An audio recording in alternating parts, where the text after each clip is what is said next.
जय भवानी दोस्तों, आज मैं महान सम्राट मीर भोज जी के बारे में बात करने आ गया हूँ। वो मीर भोज जी जिन्होंने अरब सैनिकों को इतना बुरा खदेड़ा था कि अरब सैनिकों ने फिर भारतवर्ष में कदम रखने का जो साहस नहीं करा था, जिन्होंने 1836 में कन्नौज की गद्दी पे राजगद्दी संभाली। उसके बाद उन्होंने अपने आसपास के राजवंशों पे उन्हें हरा के इतना बुरा उन पे कब्जा करना और उनको अपने अधीन करना शुरू कर दिया। उनकी सेना में 2 लाख से ज्यादा तो पैदल सैनिक और 30,000 तलवारबाज और 2,000 खूंखार हाथी और 1,000 ब्रह्मचारी सैनिक थे, जिससे वो किसी से भी युद्ध लड़के उनको धूल चटा देते थे। इसके बाद एक बहुत भयंकर युद्ध होता है, बंगाल का युद्ध होता है। उस बंगाल के युद्ध में जो बंगाल का राजा था देवपाल, उसी के उन्होंने ही पाल जो साम्राज्य था, उन्होंने ही इनके पिताजी को, मीर भोज जी के पिताजी को कन्नौज में एक युद्ध में मारा था। और ये बात मीर भोज जी के दिमाग में घर गई हुई थी। इसी के बाद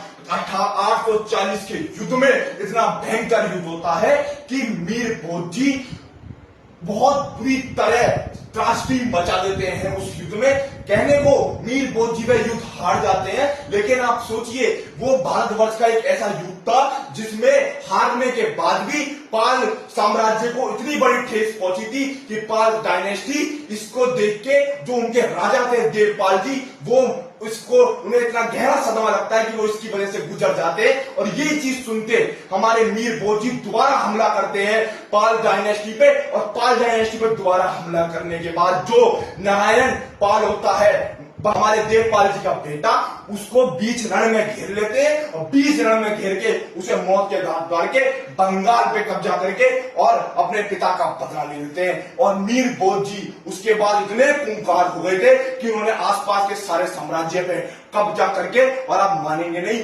हमारे मीर भोज उनका साम्राज्य मुल्तान से लेके बंगाल और काबुल से लेके कर्नाटक तक फैल गया था। और आप मानेंगे नहीं, उसके बाद गंगा घाट पे 858 में एक ऐसा युद्ध होता है जिसमें अरब सैनिक कांप उठते हैं। और अरब सैनिक इस युद्ध में मीर भोज जी के जो हाथी होते हैं वो इतना बड़ी त्रासदी मचाते हैं कि जो इतिहासकार लिखते हैं कि उनके खूंखार हाथी ऐसे खुले छूट जाते हैं कि इधर से उधर ठहरने लगते हैं अरब सैनिकों को। और आप मानेंगे नहीं, मीर भोज जी के सैनिकों ने 13,000 से ज्यादा अरबियों के शीश काट के फेंक दिए। और उसके बाद वहां पर त्रासदी मच गई, वो इधर से उधर भागने लगे। और आप मानेंगे नहीं, वो जब रण छोड़ के भागे तो वे सिंध भागे। सिंध में भी उनका पीछा करके मीर भोज जी के सैनिकों ने उनका शीश काटा और उस सिंध पे कब्जा कर लिया।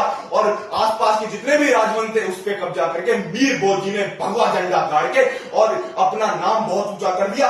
आप लोग सोचते होंगे कि ऐसे राजाओं तक थे तो उनका नाम क्यों नहीं आया। इनका नाम वामपंथियों ने और भारत विरोधियों ने आगे नहीं आन दिया। वरना अगर आप हमारे भारतवर्ष का इतिहास पढ़ेंगे तो भारतवर्ष एक ऐसा देश था जिसमें जो बाहर के जो घुसपैठिए होते थे वो डरते थे युद्ध करने से पहले और आंख उठाने से पहले डरते थे। और हम ही थे जिन्होंने आंख में आंख डाल के मुगल आक्रकांताओं से लेके विदेशी आक्रकांताओं को धूल चटाई थी। बाकी जय हिंद जय भारत।